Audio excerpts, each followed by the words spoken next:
హక్కు ఉంది. ఏం చెప్పను, మాగంటి గోపీనాథ్ చనిపోయే వరకు మాగంటి గోపీనాథ్ అంటే అందరికీ రెస్పెక్ట్. ఆయన అట్టాగే బతికాడు. మేము ఎప్పుడు బయటకు రాలేదు. నేను ఎడ్యుకేటెడ్, మంచి చెడు అన్ని, నేను ఎప్పుడు బయటకు రాలేదు. అతను చచ్చిపోవటం కాదు, చావే ఒక మిస్టరీ చేశారు. ఏం జరిగింది చెప్పండి. ఇది అంతా మరి కేటీఆర్ గారి వల్లే జరిగిందని నేను జవాబు ఆయనే చెప్పాలి నాకు.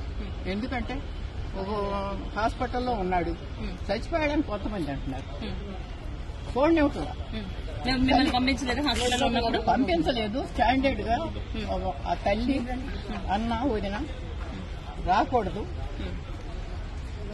లోపలికి, ఎక్కడికి రాకూడదు, ఐయూసీ ప్రెమిసెస్ రాకూడదు.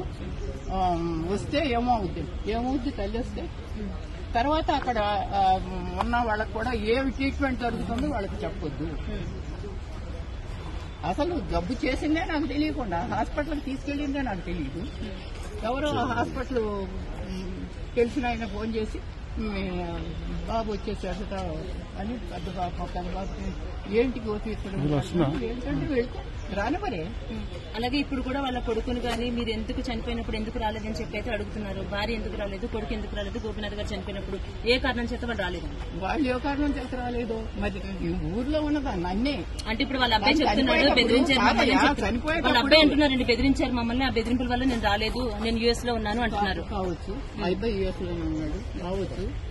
ఎందుకంటే నేను ఇంట్లో ఇక్కడ పిల్లడు అక్కడ ఉండంగానే ఇంకా చనిపోయాడో లేదో తెలియదు, వెంటిలేటర్ లో ఉన్నాడు. ఒక్కసారి చూస్తానంటేనే నన్ను కన్న తల్లిని, ఆడికి 63 ఏళ్లు, నాకు 92 ఏళ్లు.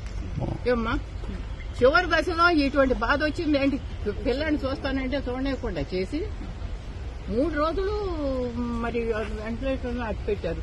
నాకేంటి డాక్టర్స్ రావచ్చమ్మా అంటే నాకు తెలియదు కదా, ఆశ అనమాట. వస్తున్నా అక్కడే పడినా. ఈ కేటీఆర్ గారు ఒకసారి వచ్చారు, వచ్చినప్పుడు అయ్యా నన్ను ఇటు రానివ్వట్లేదు కొంచెం చెప్పాయా అంటే గమ్మని తలుపు మూసుకుని వెళ్ళిపోయాడు. కానీ అయ్యో వస్తాను చూస్తాను ఏంటమ్మా అని మాట కూడా అడగదు ఆయన. వచ్చి ఆమెతో మాట్లాడాడు పైకి వెళ్ళి, వాళ్ళు వేరే రూమ్ లో ఉన్నారు, మాట్లాడి పరిగెత్తారు. ఏంటంటే లిస్ట్ లో కేటీఆర్ ఉన్నారు, నేను కూడా ఆ లిస్ట్ లో ఉంటాను. అయ్యో ఈయన చెప్తాను కొంచెం చూడండి ఇస్తాడే పోనని ఆశమ్మ ఏం చేయదు అన్నతల్లింది కాక ఆశతో పరిగెడితే ఆగమ్మ లోపలికి వెళ్ళి వస్తాను, లోపలికి వెళ్ళి ఇంకో దారి నుంచి వెళ్తున్నాడని అసలు విషయం చెబుతామని పరిగెత్తా. పడదాను ఈ వయసులో పరిగెత్తే గమనం తలుపు మూసేసుకున్నాడు. అయ్యో ఒక్క మాట అయ్యా బాబు, ఒక్క మాట అయ్యా. వచ్చారు. మరి ఆయన వచ్చే వరకు ఈ చనిపోయిన బాడీని ఎందుకు కట్టి పెట్టారా అన్నది ఆయనకి తెలియదు. ఆయన వచ్చిన తర్వాత ఎందుకు డిక్లేర్ చేశారా అని ఆయనకి తెలియదు. నాకు తెలియదు కదా. ఈ కేటీఆర్ సమాధానం చెప్పాల్సిన విషయం. ఎప్పుడు చనిపోయారన్నది క్లారిటీ లేదు.